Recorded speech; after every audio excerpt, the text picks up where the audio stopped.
Good evening, and thank you for joining us for the ABC 10 News at 5. I'm Luke Clary. At least 11 people have been killed as 5 separate wildfires rage across Los Angeles, with authorities expecting the death toll to increase.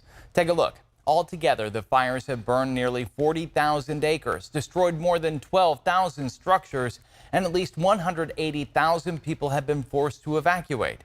The Palisades and Eaton fires are now in the top 20 most destructive wildfires in California history. And check out this new video of what looks like a home burning in Manville Canyon earlier today. You can see just how massive the flames are, even after a water drop there. This is the first time flames have reached a structure in the area since the Palisades Fire started burning toward the 405 freeway. The Palisades Fire now burning at nearly 24,000 acres, and it's just 11% contained. President Biden has called on Congress to approve funds to help those in need. ABC's Jacqueline Lee has the latest from Altadena, California. As multiple wildfires blaze through Los Angeles, ABC News has learned federal agents will take over the investigation into the cause and origin of the Pacific Palisades Fire. Firefighters are in a race against time, trying to take advantage of better weather conditions to get the fires under control before the winds spike again. Continuing to attack the flames from the sky and the ground, as many residents return to find their homes reduced to rubble. Never in a million years would we think that a fire would come down and completely destroy not just this neighborhood, but half or more of the entire Pacific Palisades. It's devastating. Teams began grid searches for remains and missing persons in burn zones. Despite the risks, some residents chose to stay behind to try to protect their homes. We were winning small victories, and it would calm down, and then we had time to regroup and reposition ourselves again, and then, it would kick up again. An overnight curfew is in effect in burn areas, with the National Guard in place to help secure neighborhoods. Authorities say they arrested nearly 24 suspected looters. Now, California officials raising concerns about price gouging. Scams, taking advantage of victims and re-victimizing them. It's sick, it's wrong, it's illegal. Officials warn the threat is far from over. Santa Ana winds will continue to hit the Los Angeles County through Wednesday, keeping the fire danger high. Jacqueline Lee, ABC News, Altadena, California.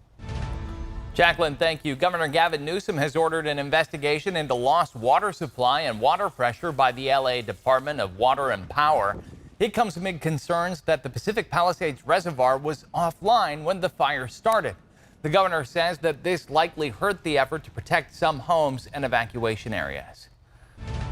And the Sacramento Fire Department said nearly 40 members of their search and rescue team were deployed to Southern California last night.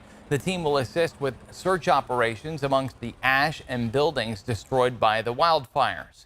Sacramento Fire said these highly specialized individuals and canines will work tirelessly to search for the victims. At least 13 people are missing in Los Angeles County as the fires continue to burn. They're just looking for any signs of human activity, and whether that be deceased or alive. If it's deceased, it's basically to give the family some closure that we found your loved one. Unfortunately, they didn't survive.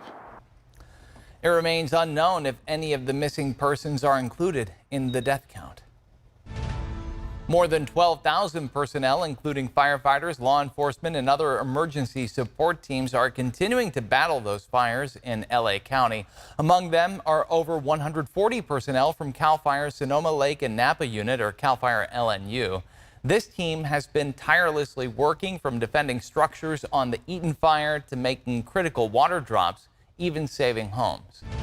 And the smoke and chemicals from the wildfires are creating dangerous air quality across the entire state.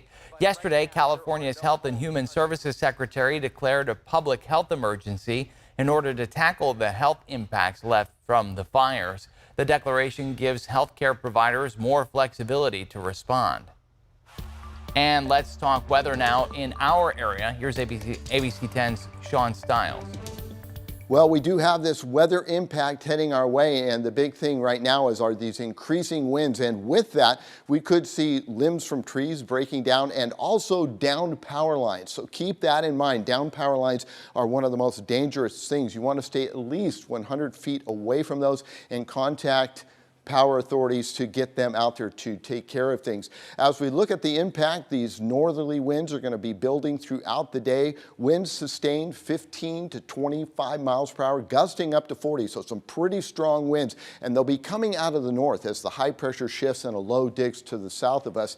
And then this will last through Sunday. Fortunately, this is a short weather event for us here in the Sacramento area. Looking at those winds, you can see them coming in out of the north and northwest. Look at these gusts, 25, 30 plus miles per hour. And then in other locations up in the mountains, Truckee, basically calm out of the northeast. Those winds really get going, especially as you head towards the western part of the valleys and out towards the Bay Area there. So we're going to see some pretty windy conditions, and these will last through Monday, and then they'll start to back off. Now, as far as temperatures are concerned, with high pressure building in over the region, we'll start to see some pretty mild conditions. It's going to be nice temperature-wise. As far as what you can expect along the Bay Area, we're talking about mid-60s, and once we get in and around Sacramento into the San Joaquin Valley there, we're talking about temperatures ramping up. So the mountains, you'll be in the 30s for your daytime highs, and in the foothills, we'll see them push into the upper 50s,